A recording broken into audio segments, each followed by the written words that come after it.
सुरेश चौधरी. मला लहानपणापासून घोडेस्वारीचा छंद आहे आणि तो परंपरागत आमच्या घरामध्ये चालत आलेला आहे. आजोबापासून आमच्याकडे घोडे होते आणि शेतीला जाण्यासाठी म्हणून आणि एक छंद म्हणून आणि एक व्यायाम म्हणून घोडेस्वारीचा छंद मी जोपासलेला आहे.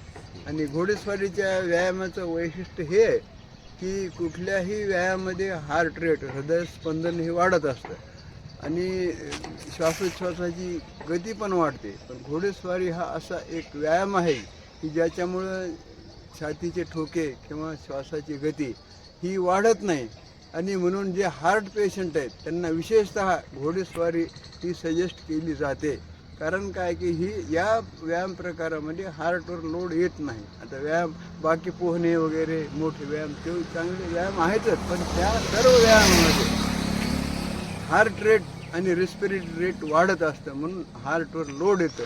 आणि घोडेस्वारी हा असा एक व्यायाम आहे, तुम्ही सारखं दिवसभर जरी बसलात तरी तुमचे श्वासोच्छ्वास किंवा हृदयाचे ठोके वाढत नाहीत आणि व्यायाम मात्र भरपूर होतो. अशा पद्धतीचं वेगळं पण आहे आणि हा एक मर्दानी छंद आहे. मला एक जणांना असंच विचारलं होतं की तुम्ही एवढा घोडेस्वारीसाठी घोड्याचा खर्च एवढा मोठा खर्च करता, म्हणजे काय गरज आहे एवढा खर्च करण्याची.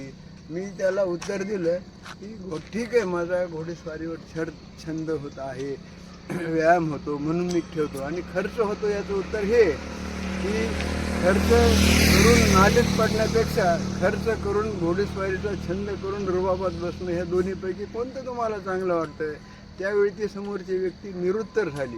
हा एक मर्दानी छंद आहे आणि या घोडेस्वारीमुळं एकमेकाचं मित्र जे असते, कंपनी सर्कल, फ्रेंड सर्कल हे नक्कीच वाढतं. कारण ज्यांच्याकडे घोडे आहेत त्यांचे आपण तिथं नातं असतं आपल्या, म्हणजे स्वतःच्या स्वैरसंबंधापेक्षाही माझा अनुभव आहे की ज्यांच्याकडे घोडे आहेत हे घोड्यांचे म्हणजे फार मोठं छंद. आणि या आपल्याला सगळ्यांना माहिती परळीकरांना या घोड्याच्या छंदामध्ये आमचे जुने मित्र होते की त्याच्यामध्ये प्रकाश सिंग ठाकूर असतील, मिनाजुद्दीन मुल्ला असतील, खानसाहेब असतील आणि आमचे तांदळे मामा असतील, आपले सिनियर होते त्यांचं, अमानुल्ला खान असतील. हे सर्व मित्र जे घोड्यामुळे जे निर्माण झालेले आणि माझे जे सर्व जातीमध्ये जे मित्र दिसतात त्याचं एक महत्त्वाचं कारण मी घोडेस्वारीचा छंद आहे हे माझे मित्र होतात.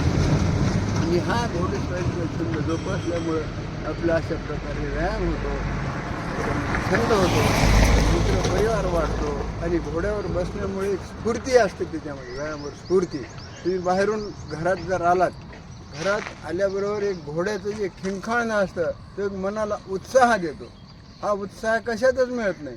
घोडेस्वारी करत असताना घोड्याच्या टापाचा जो आवाज असतो, जो लयबद्ध आवाज असतो, ते देखील एक संगीत आहे. म्हणून संगीताची साधना आपण वर तुम्ही एकांतात बसलात तर ध्यान देखील घोड्यावर बसून चांगल्या पद्धतीने होऊ शकतं. कारण त्याच्यामध्ये एकाग्रता होते, मनामध्ये वाईट कुठले विचार किंवा विकार असतील ते देखील कमी होतात, मानसिकदृष्ट्या देखील आणि शारीरिक मानसिक सगळ्याच दृष्टीने दरवर्षी माळेगावच्या यात्रेमध्ये मी जात असते. परळीला देखील आम्ही प्रकाश सिंग ठाकूर, आम्ही तांदळे मामा, मुल्ला, खानसाहेब यांनी परळीला संदीप बागची ज्यावेळेस कलेक्टर होते त्यावेळेसपासून आम्ही परळीला प्रथम घोड्याच्या चालीवरल्या स्पर्धा प्रथम परळीमध्ये झाल्या, कुठेच होत नव्हत्या. दौड अशी गॅलपची होत होती, पण अशा परळीमध्ये स्पर्धा झाल्या. सुरू केल्यानंतर ही अशा प्रकारच्या स्पर्धा नंतर सगळीकडे सुरू झाल्या आणि अशा प्रकारचा मर्दानी छंद आहे. आणि तरुण